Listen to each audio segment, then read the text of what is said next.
Hello everyone, Tomas here.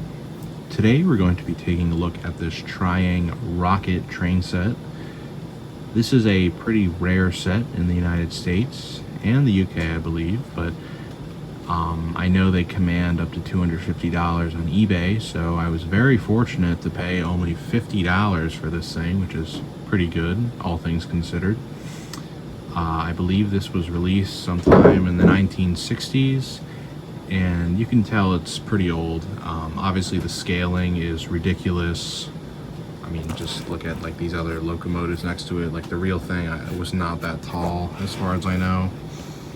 And you know, it's a simple model, but it's cool. It does work.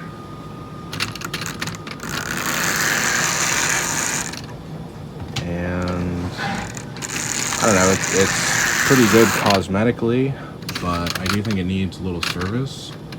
So I figured let's pop it open on video and see what's inside, because it's bound to have a pretty unique mechanism considering how small it is and also how old it is. So yeah, let's get this guy open. Alright, so here's our rocket locomotive. Just before we open it up, I'm gonna put it on the test track one more time. So it works pretty well. It just cuts out a bit, so we're gonna clean the wheels for sure.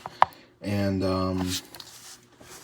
this gear on the bottom is bone dry, so definitely gonna give that some oil.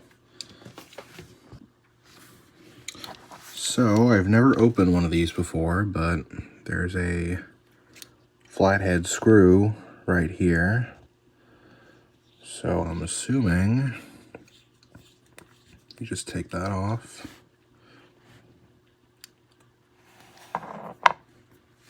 Put that over there.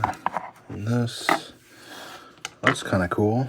There's a Triang logo in there. Not sure why it's under the basekeeper plate, but still pretty cool. So if I had to guess on what to do next to get to the motor, I'd assume we have to undo that little bolt, or that nut, I should say. So I'm just gonna rotate it manually with this pair of pliers, and we'll see what happens.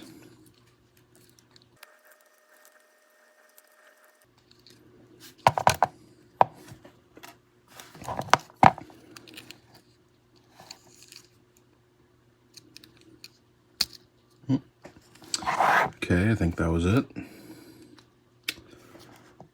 Wondering, do you have to pull these out? No. Does this? Okay, that just swings up. Okay. So I guess this, can I just, oh wait. Oh. Well, okay. I may have just broken that little piece right there, but I can pretty easily glue that back in place. Okay, so I think the only way to take the shell off is to just unscrew the piston rods. So let's give that a go.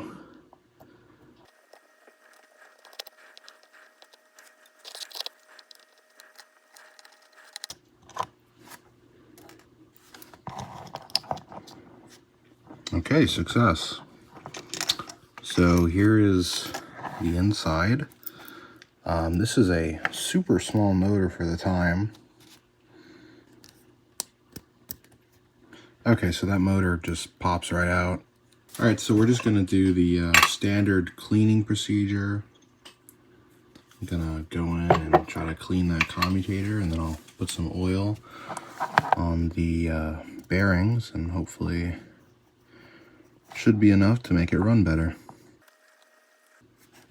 That's pretty bad.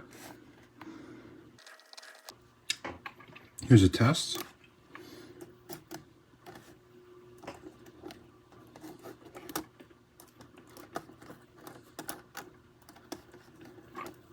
Oh, there we go.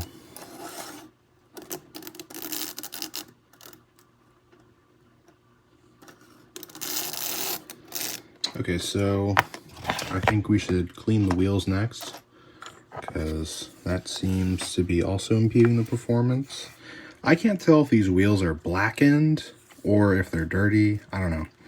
We're gonna just try with the carbon fiber pen and see what happens.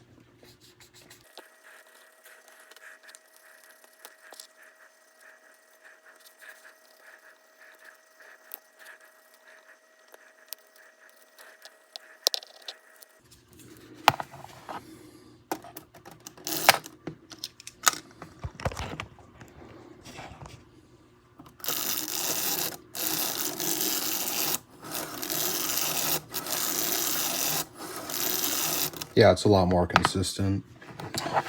I think also there are, gotta be gentle here. Yeah, these,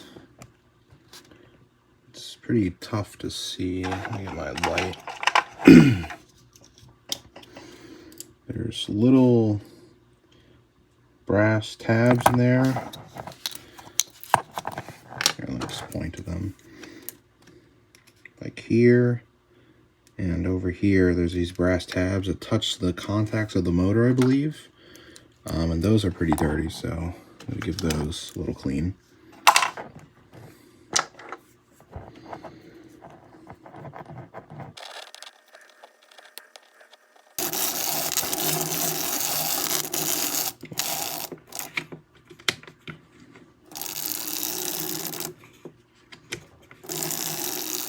Okay, so this seems a lot better.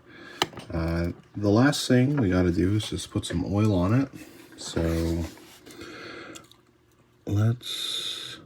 I'm debating if I want to put white lithium grease on this gear in the front, just because it's exposed and it blends in with the body because it's black. But, you know, if I put that grease on there, then it'll look a little weird. So why is this getting so bent? No, it's not bent. It's just, anyways, I don't know. I think, maybe if I just put a small amount, I don't know. I think it'll be okay. But I will use just my regular Bachmann oil on the motor bearings. See if I can get in there.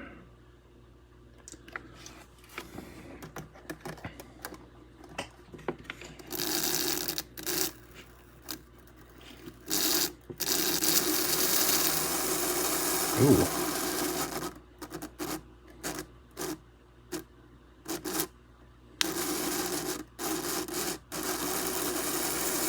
That's a lot smoother. Let's also oil the wheel, I don't know, bearings, I guess you call these.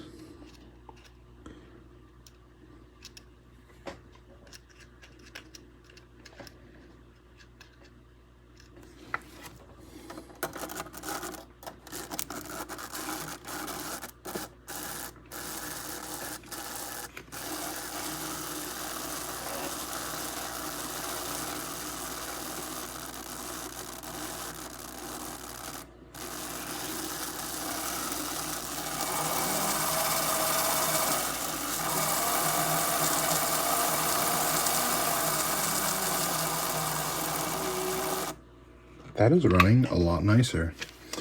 Okay, and then I'm just gonna put the tiniest little bit of grease on this gear. Just a tiny little smidge.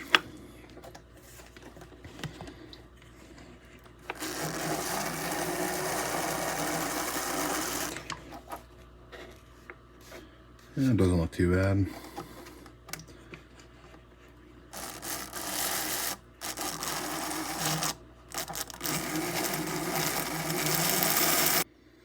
Okay, so this seems to be running a lot healthier.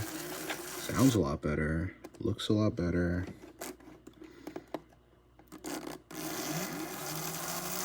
Yeah, okay.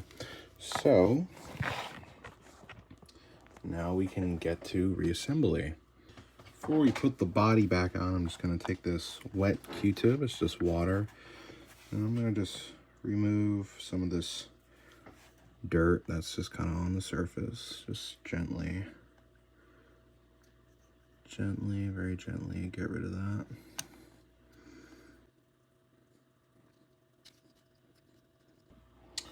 Okay, and then like I said before, that little bit kind of broke off, unfortunately. It's very small, so it's not a surprise. I'm going to use this Tamiya glue to just very carefully put it back on.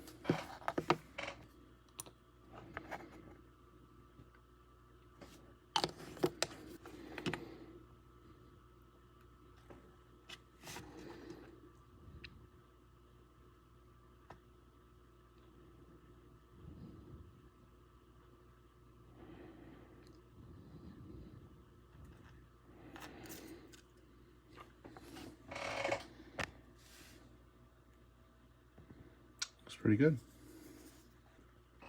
All right, so next we're gonna put the shell back on.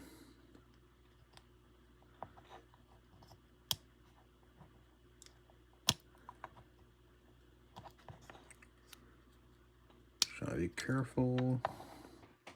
Next, we're gonna put these metal supports back in place. I think you just kind of stick them in. I'm trying not to break that little brown thing again. Damn it. Maybe I should have glued it after. All right, well, now it needs to be re-glued. Great. Cool.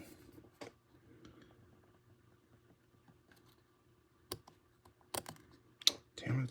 Yep, there it goes. All right, it's fine. I'll fix it.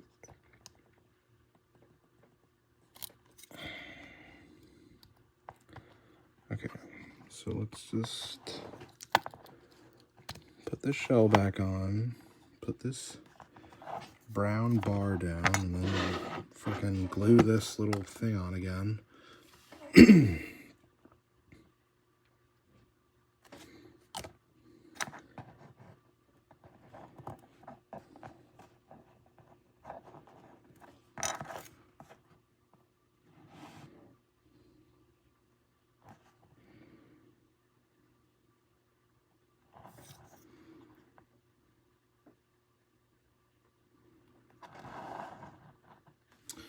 Okay, there we go.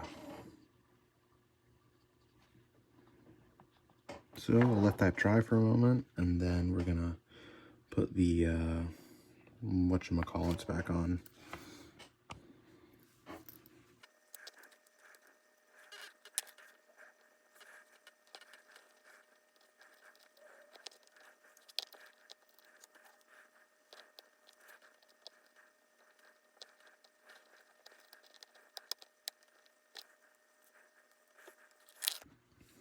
Okay, so then we just gotta put this nut back on.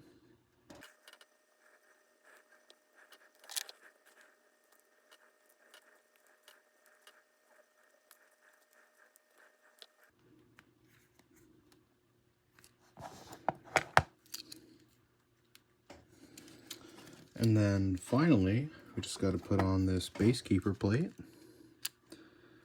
And we should be good to go.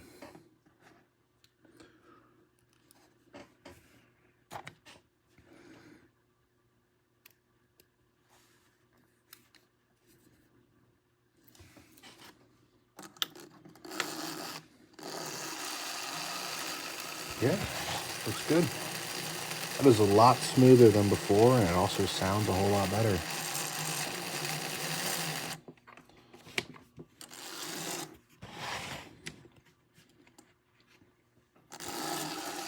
Oh, well, it sure is a rocket.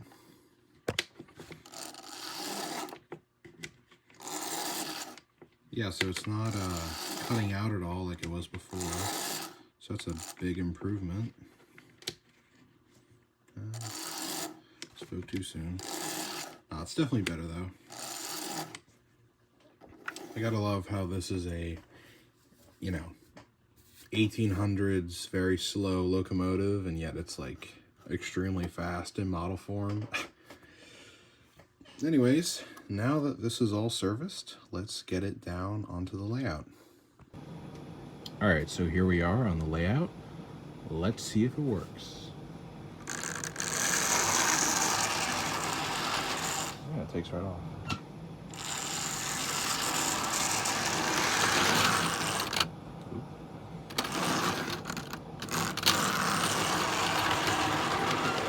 Might have to run in for a bit. Yeah, it seems pretty good. So this locomotive definitely has weakened magnets. Right now I have the power at 50 and it can barely even start. Pretty weak like that. It runs nicely at like 70%. So fortunately there's no slow speeds with this thing. That's okay. I'm pretty happy with this. I've always wanted one of these. I didn't think I would get the opportunity to buy one for only 50 bucks, but I did, and now we're here. So, now that this thing's all serviced up and ready to go, I'll leave you with some running clips. Thanks for watching.